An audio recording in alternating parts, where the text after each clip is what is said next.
రాష్ట్ర ప్రజలు ఎలా చూస్తున్నారు, మీరు ఎలా చూస్తున్నారు, ఇది ఏం పద్ధతి అని ఎవరికి అనిపించటం లేదా?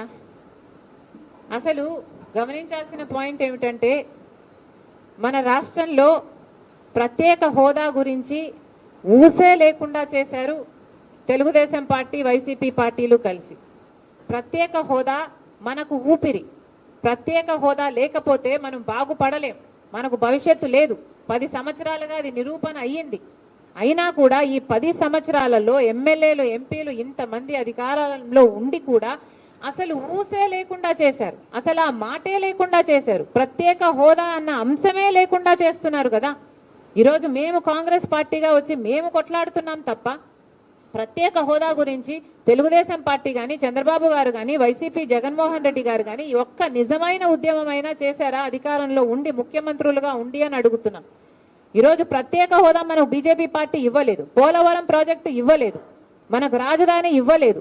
ఒక్క హామీ కూడా నెరవేరకపోతే మరి చంద్రబాబు గారు బీజేపీ పార్టీతో ఎందుకు పొత్తు పెట్టుకుంటున్నారో సమాధానం చెప్పాలి. ఏం చేసింది బీజేపీ పార్టీ అని పొత్తు పెట్టుకుంటున్నారు? బీజేపీ పార్టీ ఇంత మోసం చేస్తే, ఇంత వెన్నుపోటు పొడిస్తే చంద్రబాబు గారు అంతగా తిట్టి, అంతగా దూషించి మళ్ళీ ఈరోజు రాష్ట్రం కోసమని నేను పొత్తు పెట్టుకుంటున్నానని చెప్తున్నాడంటే ఇంకా ఏమనాలి మనిషిని? ఈ పెద్ద మనిషి ఊసరి వాళ్ళ కంటే ఎక్కువ రంగులు మారుస్తున్నారు కదా. ఫస్ట్ ఏమో ప్రత్యేక హోదా కోసం పొత్తు పెట్టుకుంటున్నానని చెప్పాడు, ఎన్నికలు గెలిచారు, వాళ్ళ కేబినెట్లో అధికారం కూడా అనుభవించారు. ఆ తర్వాత లేదు అని తిట్టి మరీ బయటకు వచ్చారు. మళ్ళీ ఇప్పుడు మళ్ళీ మెచ్చుకొని మేము గౌరవిస్తున్నామని చెప్పి మళ్ళీ చేరుతున్నారు. దేనికంటే మీకు గౌరవం? పవన్ కళ్యాణ్ గారిని కూడా అడుగుతున్నాను, మోడీ అంటే అపారమైన గౌరవం అన్నారు. దేనికి మీరు అపారమైన గౌరవం? మనకు పోలవరం ఇచ్చినందుకు మీకు అపారమైన గౌరవమా? మన రాజధాని ఇచ్చినందుకు మీకు అపారమైన గౌరవమా?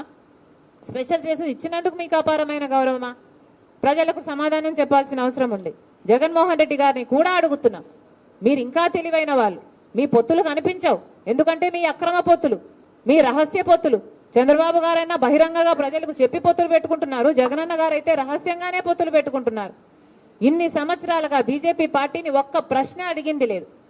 ఇన్ని సంవత్సరాలుగా ఎన్ని బిల్లులు ఉంటే ప్రతి బిల్లులకు మద్దతు ఇచ్చారు జగన్మోహన్ రెడ్డి గారు.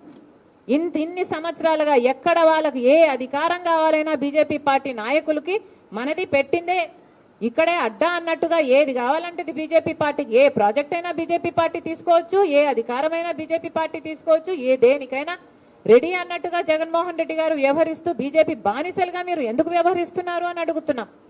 బీజేపీ పార్టీకి తెలుసు అవినీతి చేస్తున్నారు అని బీజేపీ పార్టీ చెప్తూనే ఉంది. మద్యం మాఫియా అంటారు, మైనింగ్ మాఫియా అని చెప్తున్నారు, వాళ్ళ నాయకులే వచ్చి మాట్లాడుతున్నారు. మరి మీకు తెలిసినప్పుడు మీరు ఎందుకు ఏ యాక్షన్ అయినా తీసుకోవడం లేదు ప్రభుత్వం మీద? ఈరోజు మద్యం మాఫియా ఎంత భయంకరంగా జరుగుతుంది. ఈరోజు మన రాష్ట్రంలో మద్యము డిజిటల్ పేమెంట్సే లేవు. ఎవడు మద్యం కొనడానికి వెళ్ళినా క్యాషే, అంటే క్యాషే పెట్టి కొనాలట, డిజిటల్ పేమెంట్సే లేవు. మరి మీరు క్యాష్ పెట్టి కొంటుంటే అసలు ఎంత అమ్ముతున్నారు? స్టేట్ ట్యాక్స్ ఏంటి, సెంట్రల్ ట్యాక్స్ ఏమిటి? అసలు పద్ధతి పాడు ఏది ఉండాల్సిన పని లేదా?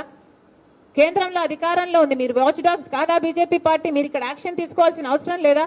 మీ ఈడీలు, సిబిఐలు, మీ ఎంక్వైరీలు ఇక్కడ ఏం పనిచేయవా? మీకు తొత్తులుగా ఉన్న వారి దగ్గర పనిచేయవు, మీకు వ్యతిరేకంగా ఉన్న వాళ్ళ దగ్గర పనిచేస్తాయి, వాళ్ళని మళ్ళీ లొంగ తీసుకోవడం కోసమే.